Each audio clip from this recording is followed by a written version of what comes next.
Friends, welcome to meaning in Gujarati channel. Lesson શબ્દનો અર્થ વિદ્યાર્થીએ ભણવાનો પાઠ, એક વખતે શીખવવાની કે ભણવાની અવધિ, ચેતવણી રૂપ કે ઉત્તેજક બોધપાઠ, દેવળની ઉપાસના દરમિયાન વંચાતો બાઇબલનો ફકરો, ધડો, બોધ, શીખવવું, તાલીમ આપવી કે ઠપકો આપવો થાય છે. લેસન શબ્દને આપણે વાક્યમાં પ્રયોગ કરીને સમજીએ. આઈ એમ ટેકિંગ ડ્રાઇવિંગ લેસન્સ, અર્થાત હું વાહન ચલાવવાનો પાઠ લઈ રહ્યો છું. એક બીજું ઉદાહરણ જોઈએ. He disobeys everybody, so I will teach him a lesson, અર્થાત તે બધાનો અનાદર કરે છે, તેથી હું તેને પાઠ ભણાવીશ. એક અન્ય ઉદાહરણ જોઈએ.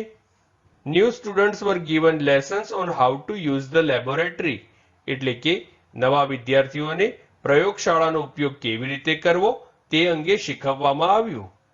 ફ્રેન્ડ્સ, વધુ માહિતી માટે અમારી વેબસાઇટ meaninginggujarati.com ની મુલાકાત જરૂરથી લેજો અને ચેનલ પર બીજી વિડીયો છે જે તમે જોઈ શકો છો અને ચેનલને લાઈક, શેર, સબસ્ક્રાઇબ અને કોમેન્ટ કરવાનું ભૂલશો નહીં. Thank you.